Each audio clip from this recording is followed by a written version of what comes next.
A pleasant and safe evening to all of my kababayans. We are here again, gathered persons who have a crucial role in the problem of the country today, which is really the pandemic.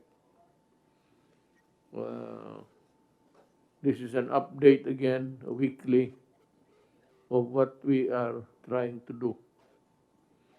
We also continue to respond to the rising challenges in our pandemic, recalibrating our strategies if we must based on science and data. Ganito yan mga kababayan ko. There's no magic wand, or if you want a stronger statement, the magic bullet, the silver bullet that will solve our problems. May sinubukan tayo since we are not perfect. So, nandito kami ngayon para mag-usap uli kung ano ang yung hindi maganda. Once that, the ones that we see fit changing, and yung unahin kung sinong dapat iwan. And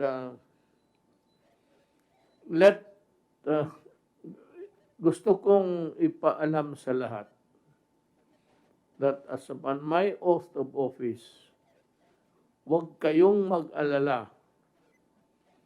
Lahat ng pera dyan na gastos dito sa away ng COVID ay maa-account. I will hold myself responsible for this sole and solemn duty of answering for and in behalf of the Executive Department of all the funds that were spent in the fight against COVID. Huwag kayong mag-alala kasi yung may kulang o nagkulang, kukunin natin balik sa kanila o hindi. I assure you, I will be the one to endorse the case to the prosecuting office. Ako ang magpirma mismo.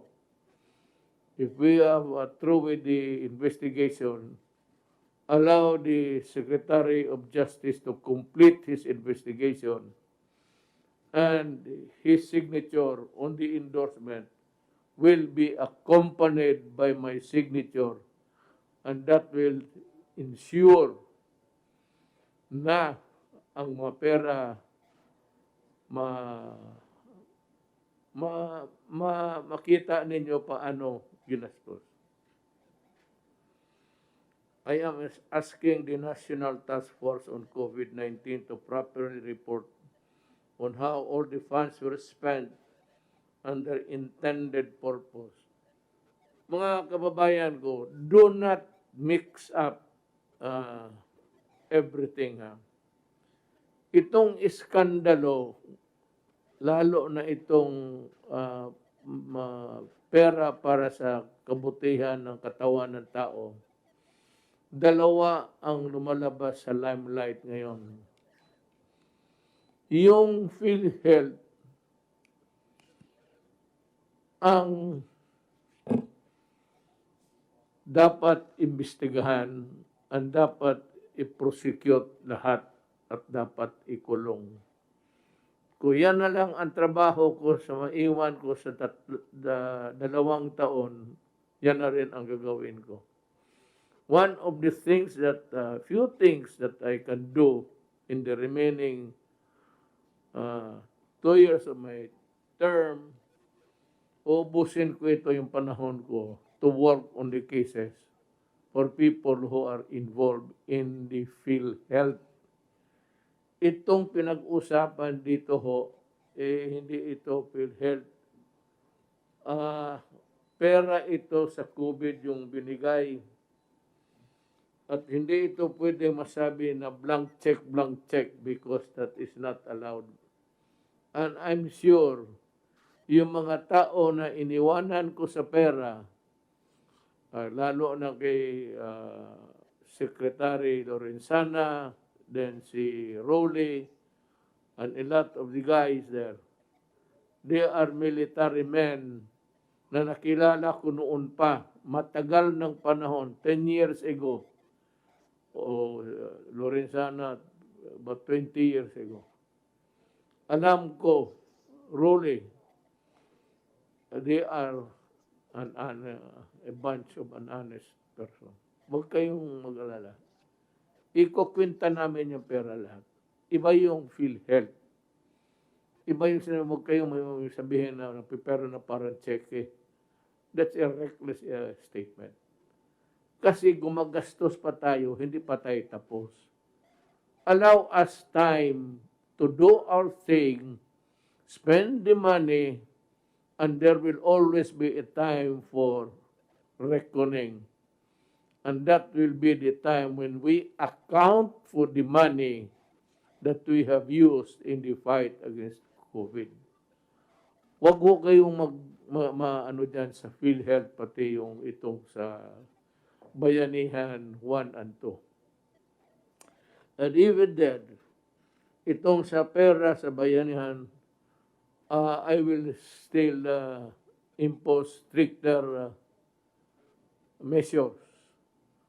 I will ask the finance guys nadagdagan. Kasali na dyan sila yung task force mismo.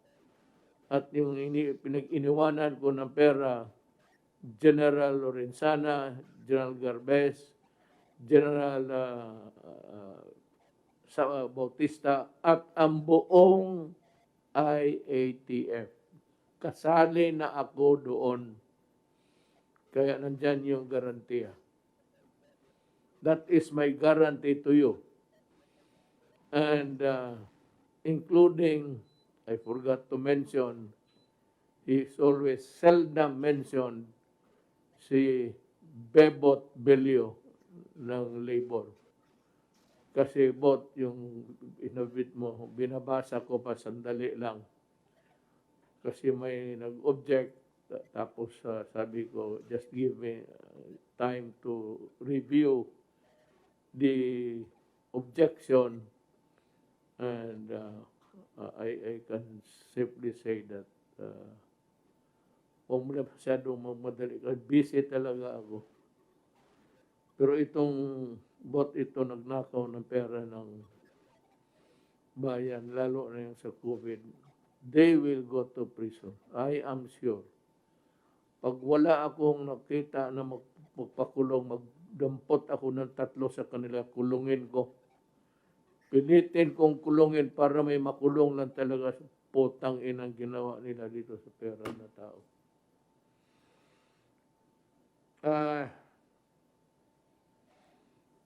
Sa pagka-ngayon, sa lahat, not only the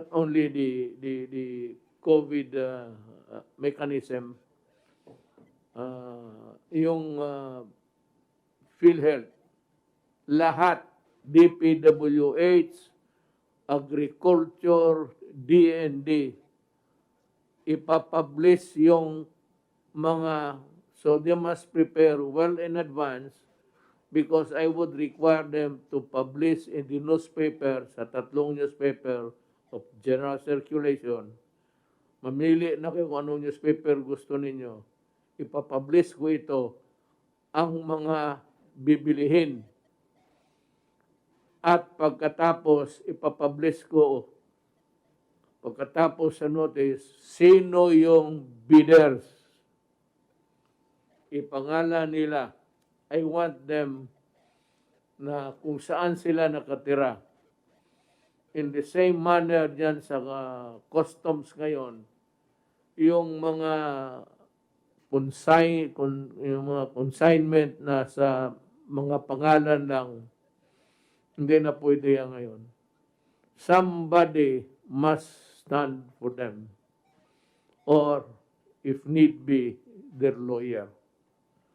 their lawyer together with their clients. Kasi yung lahat ng mga uh, binibigay ninyo na mga address, pagpuntahan ng mga tao ng customs, wala. O alam nila o hindi nila alam. Let us have Jagger. Sabi nila si Jagger daw ay corrupt. Well, that is just a statement. We will know, I said, when the time of reckoning comes. And that is that we will make everybody account for the money of government. Itong sa cabinet, another publication sa disbursement nila, kung ilan ang ginastos nila ngayong buwan na ito. O gusto mo, every 15 days para mas maganda. Every 15 days, you would know how much a department has disbursed money of the people.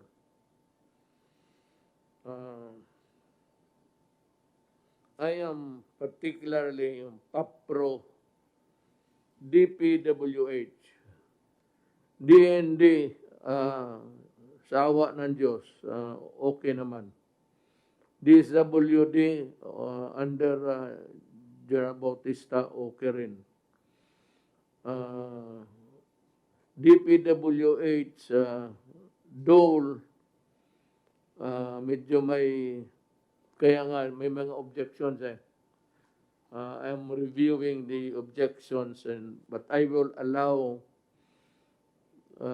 the rule to apply for them, yung mag-report sila ng respective agency disbursement.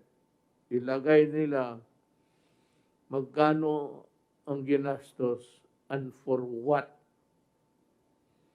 At the end of the month, maybe, or after, hindi, buwanan, mas maganda. Makita na nila kung yung pinuntahan ng pera, pumunta ba talaga na gastos at sino. That is in view of yung sama ng loob ng tao itong sa PhilHealth na ito. Lalo na itong PhilHealth, baski paper clip, i-publish ninyo at sino yung bidder na mag-supply ng paper clip, baski isa. Isabi mo dyan sa newspaper para mabasa. So I hope that I have made myself clear on this. More measures will come. Pero, alam mo, marami ngayon, may naglalabas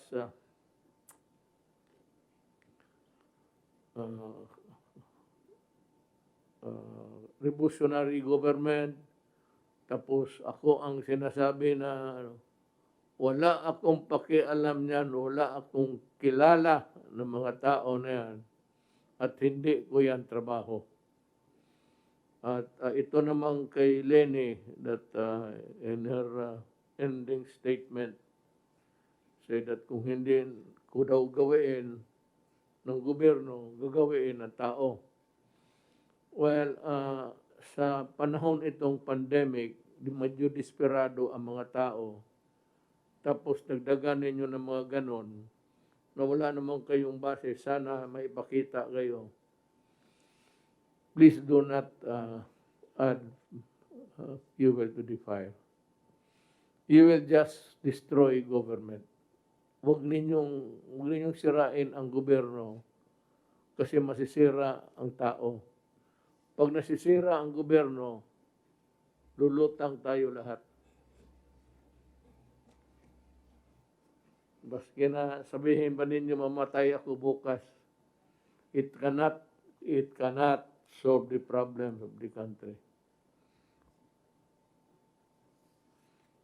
May mga siguro, I think that, ano pa ba,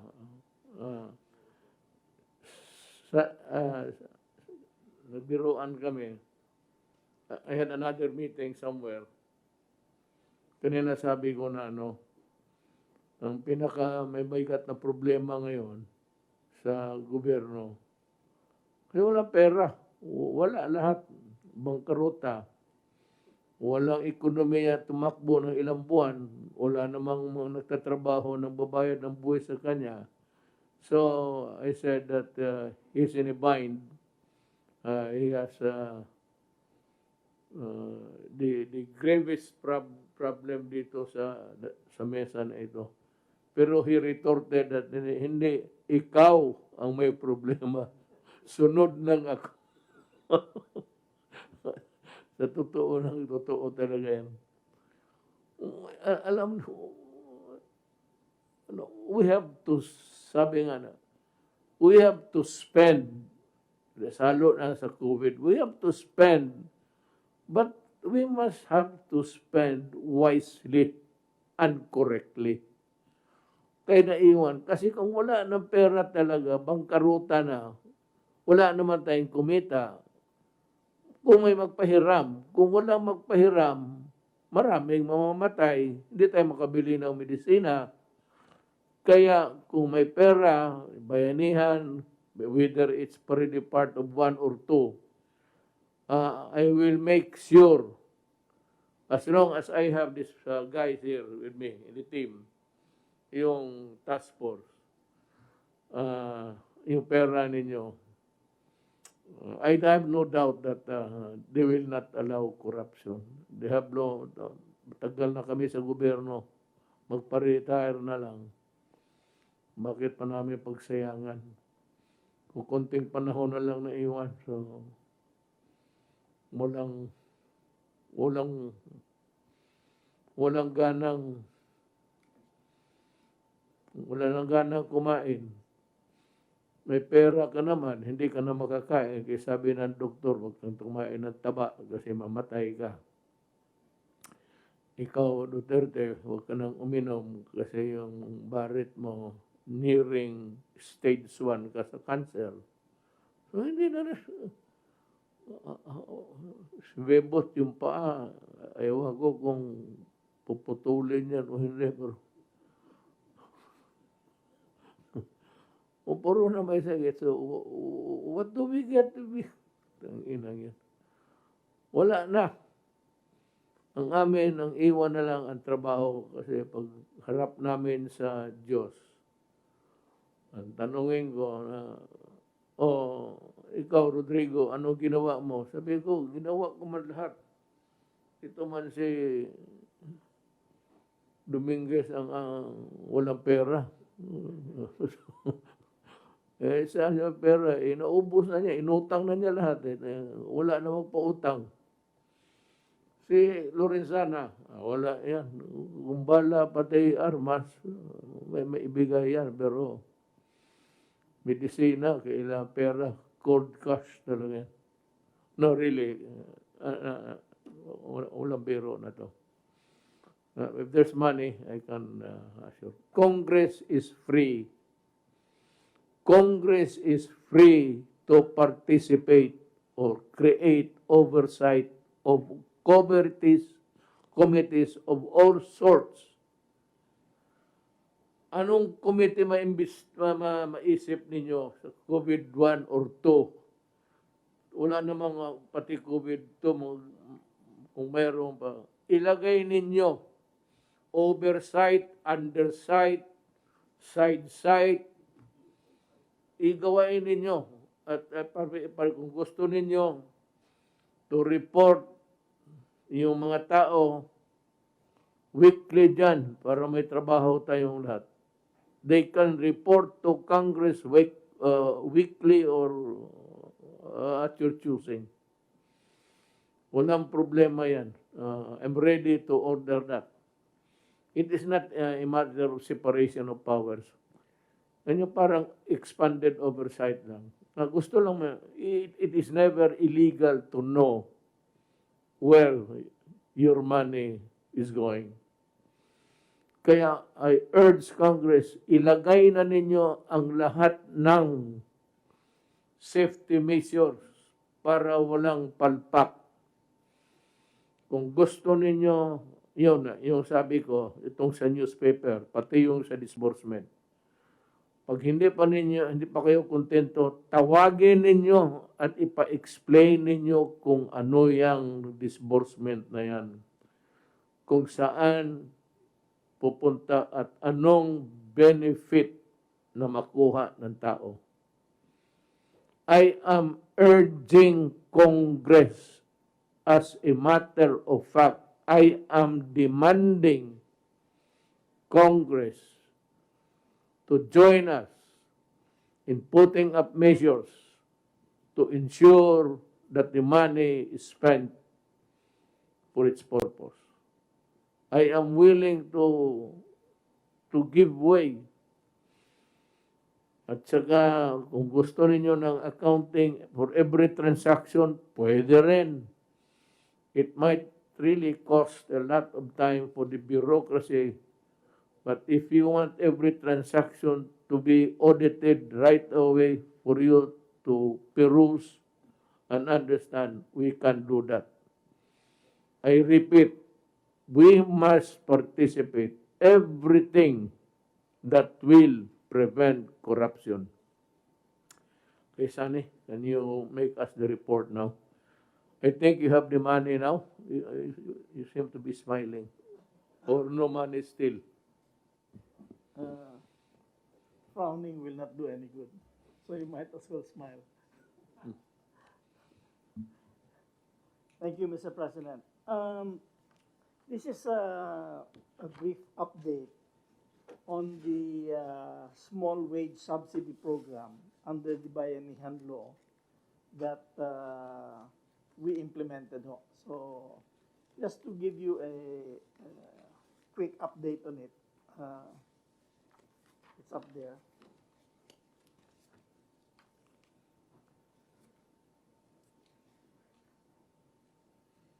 We wish to inform the President and my colleagues in the Cabinet on the latest update on the Small Business Wage Subsidy Program and the factors that have made this program largely efficient and effective.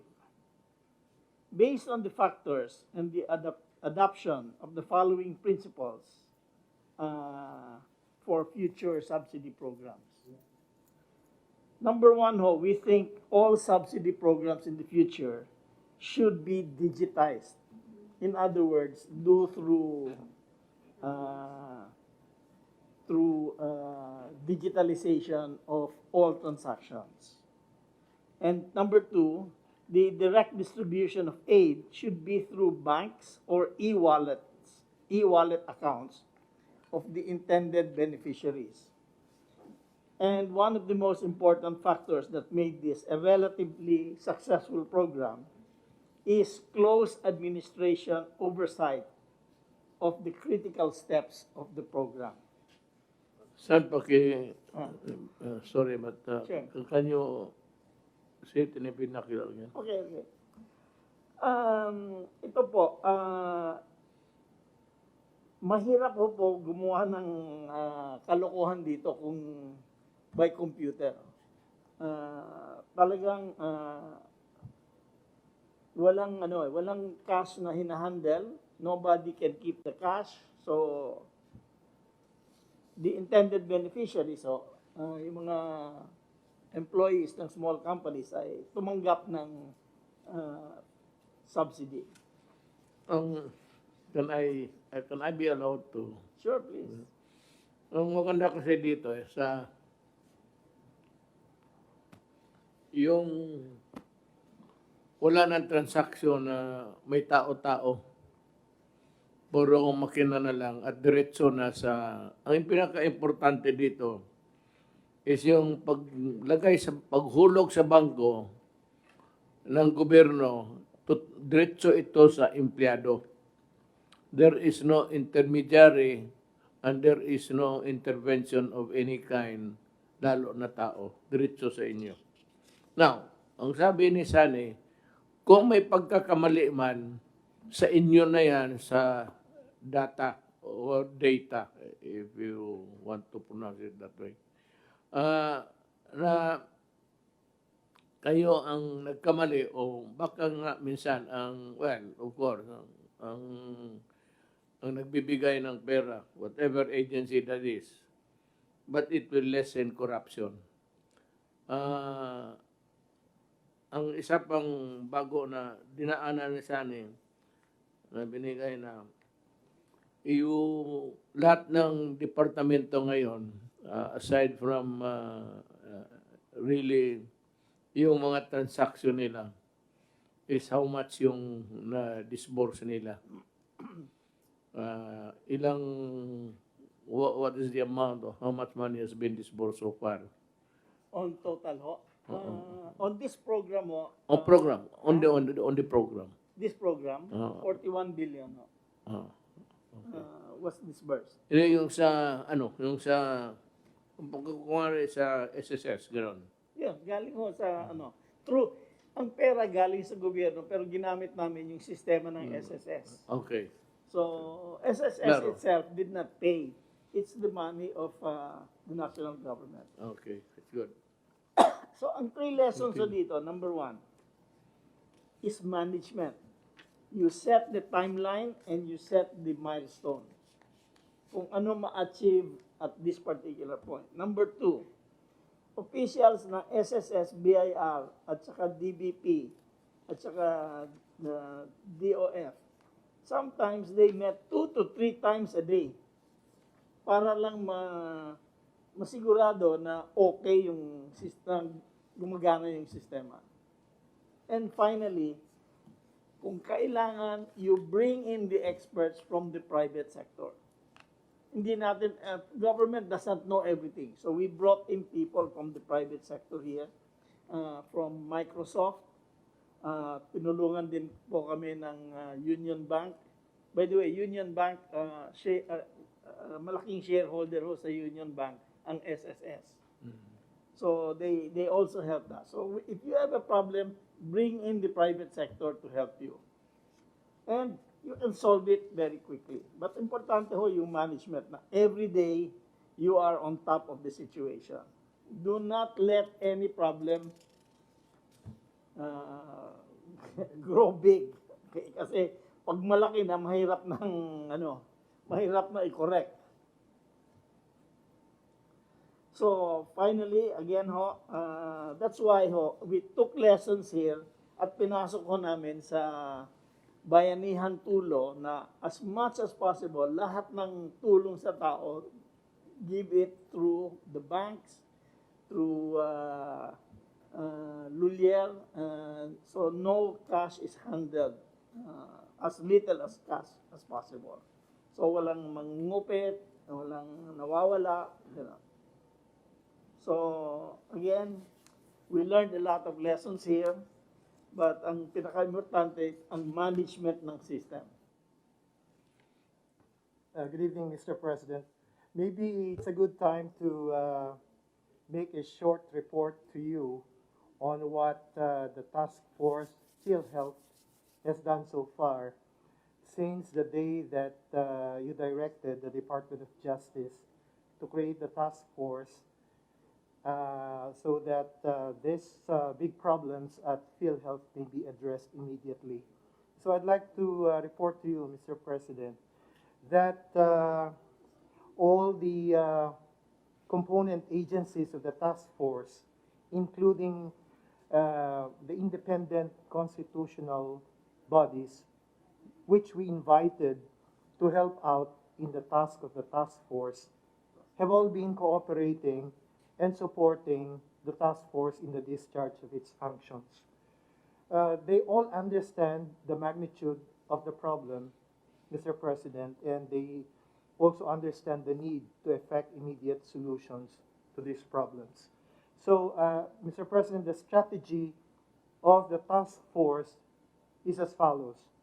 Number one, we requested the component agencies of the task force to expedite their ongoing investigations or special audits or resolve cases that are already pending with them involving officials of PhilHealth. As a result of that request, the Office of the Ombudsman has already preventively suspended 13 key officials of PhilHealth for cases that have been filed with the Office of the Ombudsman even before the creation of the task force, Mr. President. In addition, the task force itself has been conducting hearings as a group, and we have invited resource persons and witnesses, but we have zeroed in on certain particular centers of fraud. In the hearings of the Senate and the House of Representatives, and also in other fact-finding or investigating reports. We are focusing, Mr. President, more particularly on these centers of fraud. Number one is the IT system of PhilHealth, as described earlier by Sec Dominguez. Sanya said, this is, as you have said, it's the system that's structured. A good system is good information. If you don't have a good information system, it's not going to work. Okay. Right now, Mr. President, the impression is that the information technology system of PhilHealth is fragmented, and it can easily be manipulated because there is no centralized control over the management information system. Number two, Mr. President, in our areas of focus is the legal sector. This seems to be one of the biggest sources of, well, allegedly fraudulent activities. We're still conducting our investigation, Mr. President, but so far in the fact-finding and investigation reports that we have received so far, including those from the Senate and the House of Representatives, it seems that the legal sector is a very ripe source of irregularities. Number three, Mr. President, is what is known as the Interim Reimbursement Mechanism, or IRM. We are focusing on that particular scheme, and this afternoon, the task force held its meeting, which zeroed in on the Interim Reimbursement Mechanism device. And lastly, also, Mr. President, on financial management. This is, again, one area where we believe that many irregularities in the past have been committed. In addition to the work, Mr. President, of the task force as a collective group, we also created composite teams to follow through the information that we received during the task force hearings or meetings. So these composite teams, Mr. President, are normally composed of the NBI, COA auditors, the AMLC, money laundering, and also the PACC, the Presidential Anti-Corruption Commission. Even as these composite teams are going through the process of investigating more deeply these alleged irregularities, we are also conducting lifestyle checks of certain key officials of PhilHealth so that we can connect the irregularities that we uncover during the investigation with the lifestyle of these people. So there might be a reinforcing effect. If we see that these guys are probably involved in this particular irregularity, they're making money, and it's being shown in their lifestyle. So, Mr. President, our ultimate objective within the time limit that you gave us is to be able to file legal actions with the Office of the Ombudsman. And also, we will try to make use of the reports that we receive from the Senate and the House of Representatives. Because as you probably very well know, the investigations that they conducted were supposed to be in aid of legislation, but the same evidence will be used also for the purpose of filing legal action, and that's a job of the task force. Mr. President, even as we do this, we hope to be able to make recommendations as well for structural reforms at PhilHealth. In the course of our investigation, we'll probably be able to discover what structural reforms need to be done at PhilHealth, and we're hoping that in this regard, Mr. President, the governance commission for government-owned and controlled corporations, which is under the Office of the President, GCG, Mr. President, will be able to make proposals for the reorganization, whether partial or total, of PhilHealth. More specifically, we have broached the idea to the GCG of creating an interim management committee for PhilHealth. And it's something that probably the Office of the President may direct the GCG to do so that they'll do it more immediately. Finally, Mr. President, we hope that the job or the work of the task force may also help in one way or another Congress in crafting new legislation to strengthen PhilHealth and make it more responsive to the needs of the people. That's all, Mr. President. Okay, let me ask you this. This is a very troublesome office for all of us historically. Can we do it sa customs? Customs, if you go to the customs office ho now, si Jagger has a very sophisticated system for monitoring all the shipments in the main ports in the country. Please visit. You didn't see it eh. You didn't go inside eh. He has done, he's quite advanced sa, sa digitalization. Pero, again, hindi pa perfect. But he's moving towards that. In other words, alam ni Jagger at any time which shipment is being processed in what port.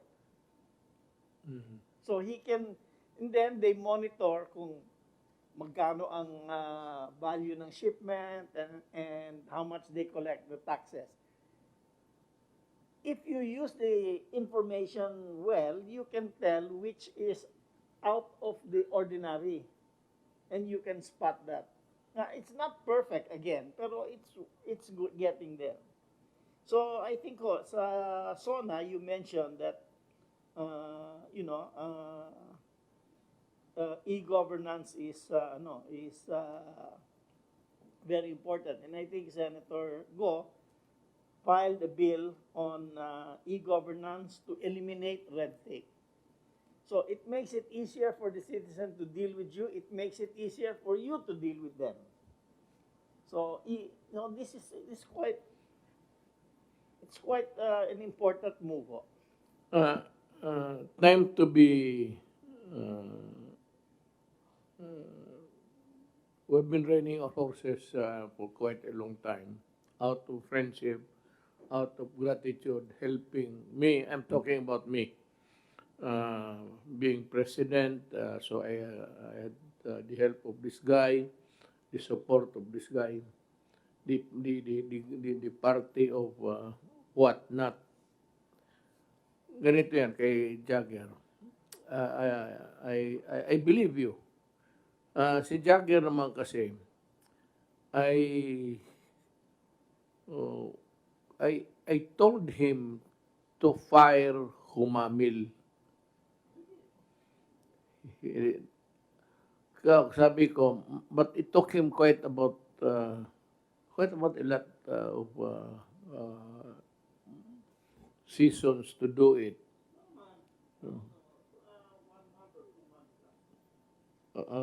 No, but he was still there. Sabi ko kay Jagger, or through somebody, sisirain kanyan.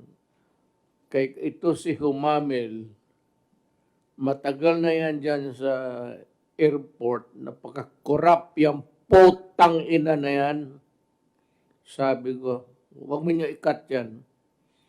Alam mo, yan lang ang nakita ko na dalawang trabaho, board member ng DBP at nagtatrabaho sa customs.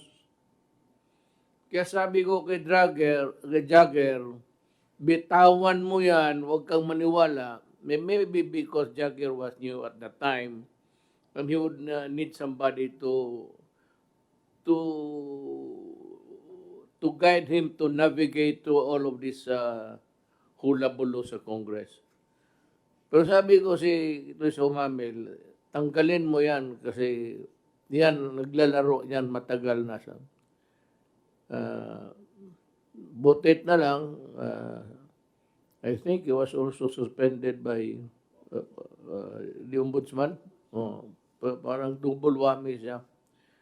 Pero I have to name him publicly for being, ano ba ang tawag ko sa iyo? Sa Bisaya na lang. Putang ina, balasubas nga eh. Alam mo bakit Bisaya ka? Ang mahirap sa iyo, sa panahon ko, you took advantage maybe because you helped me. And I want you to repay by just closing my eyes. I cannot understand why he was holding DBP director. At the same time, he was an employee of the customs. Sabi ko kay Dragger, bitawan mo yan pag hindi sisirain ka. Ay, malapit talaga siya nasira. O I was considering, Jagger was considering of replacing you. Not because of anything. I can vouch na malinis ka.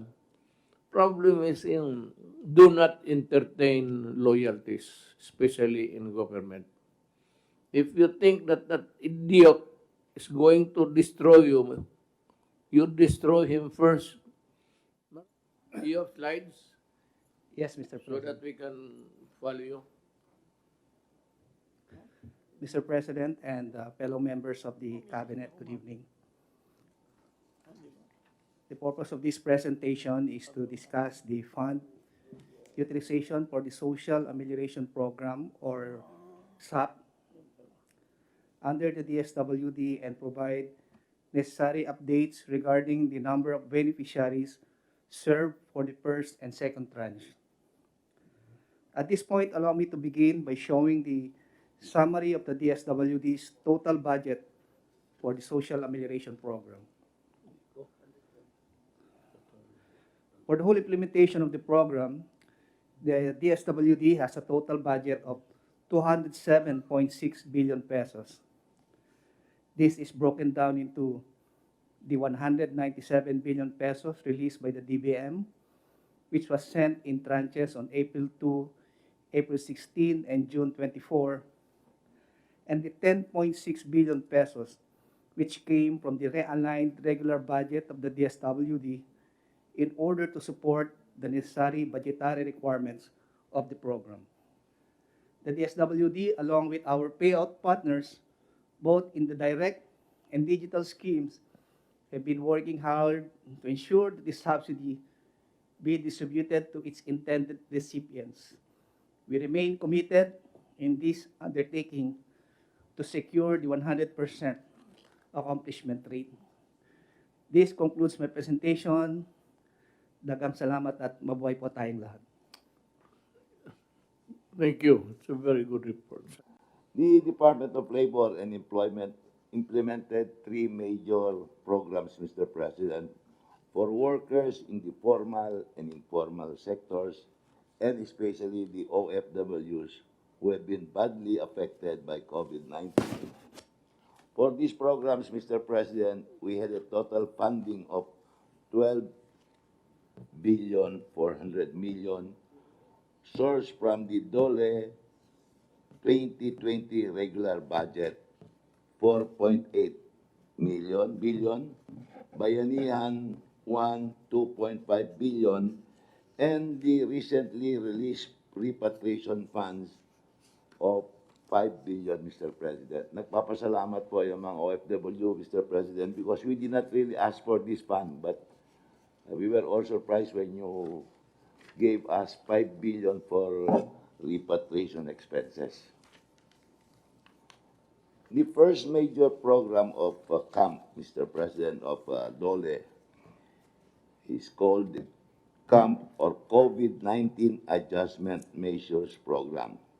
It is a safety net that provides one-time financial assistance to the amount of 5,000 pesos to workers in the formal sector where there is an employer-employee relationship, regardless, of course, of the status of employment, whether regular, casual, contractual, or even probationary. CAMP has a total budget of 3,311,000,000 plus, sourced from our regular budget funds. It benefited 662,213 workers in the formal sector. We have fully utilized, Mr. President, our funds for CAMP in June 2020. However, our CAMP applicants reached 1.6 million workers coming from almost 60,000 establishments. Hence, close to 1 million workers have not been served. However, Mr. President, all CAMP applications have been shared with DOF and SSS for their small business wage subsidy program. And for this, about 183,000 CAMP applicants have been benefited by the small business wage subsidy of the Department of Finance and SSS. Thank you to Secretary Dominguez, Mr. President. Yeah, with your inspiring leadership, Mr. President, gusto kong ibalita sa inyo at siguro alam na rin ninyo na ang sektor ng agrikultura po ay lumago during the second quarter of the year, 1.6% in spite of the pandemic. Secretary, pardon me, but I know this is not it's not your main line. But bakit maraming recoveries ang Pilipinas vis-a-vis with other countries? Sir, marami po sa atin, sir, asymptomatic po, sir, at saka, sir, mild cases. If you will see in the graph, 55,236 cases. Out of that 55,000, 50,000 are only mild or 91.5% po, sir.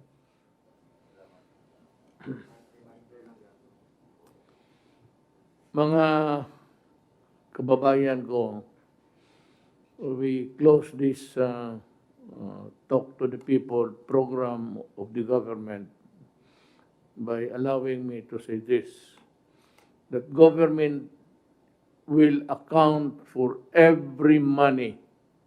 Sabi ko, dalawa ito, baka malito kayo na scandal. You might think of something else na one for the other. Dalawa ito, itong PhilHealth. Ito yung iniimbestiga ngayon ni Secretary Guevara. Yung ibang investigasyon sa Congress, o bahala sila.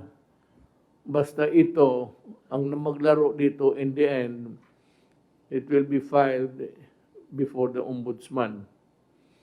Tapos, yan ang may skandalo, may nakawan ng pera. Itong COVID bayanihan 1 and 2, malinis ito. Ang humahawak sa itaas nito, si isang ahensya, integrated agencies. Pero ang sa pera, ang how do I say this? The people that I have tasked, yung binigyan ko ng responsibility, pagtingin ito na para mahusay ang takbo at walang nakukurakot na pera. Ang sa taas nito ay si General Lorenzana. Siya yung Pinakamataas dito sa informal ano namin. Then it's Secretary Anyo, General Anyo. Then it's General Galvez, Secretary Galvez. Puro yan sila military. And why? Well, yan ang paniwala ko. People might disagree with me, fine. But I have been with government almost 40 years. I will end, kung buhayin ako ng Panginoon Diyos, 40 years. Bago ako, 40 years ako sa politika. Alam ko ang laro ng gobyerno, pati anang buhay. So ginagawa namin lahat, hintayin na lang natin yung bakuna. Merong medisina galing Japan, pati itong remdesivir, pati avigan. Ito yung panglaban sa kung ano pa, ito yung sa lagnat. Hindi ito yung gamot. Ang gamot yung vaccine. Ang vaccine ay gawa sa katawan ng tao. Malapit na yan, Russia, China, I don't know if anybody, alam ko lang yung dalawa, nag-announce na meron sila and ready and they're willing to help. Both countries have lumabas ng statement that tulungan nila ako. Kung may bayad o hindi masyado klaro noon. But kung may bayad, dahil marami masyado, di utangin natin. Credit na lang. Or hanap tayo ng loan. But if it's not, I am sure that they are willing to give us that na privilege of borrowing from them. Ang mauna, malapit na yan, ang China any day would announce it. Ang mauna sa bakuna, ulitin ko, ay yung mga tao na nasa listahan ng gobyerno na tumatanggap ng pantawid.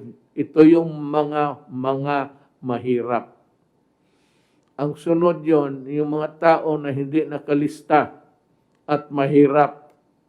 Hindi kayo. Kaya lang noon, palipat-lipat kayo ng lugar, wala kayong ikangataw fixed address. Kaya hindi ka nakalista sa barangay. Sila ang susunod. Pero mauna sa lahat, ang mga military pati pulis. Kasi kung walang pulis pati military, babagsak tayo. Sino magwardya sa atin? At yung mga taga-gobyerno, kung gusto ninyo, ako ang mauna para magkaroon kayo ng kumpiyansa, or I can be the last Filipino to get punahin kayong lahat. Pahuli kami. Basta sigurado ang pinag-usapan dito na hindi mahuli ang mahirap ngayon dito sa gobyerno na to. Maraming salamat sa inyo. Thank you.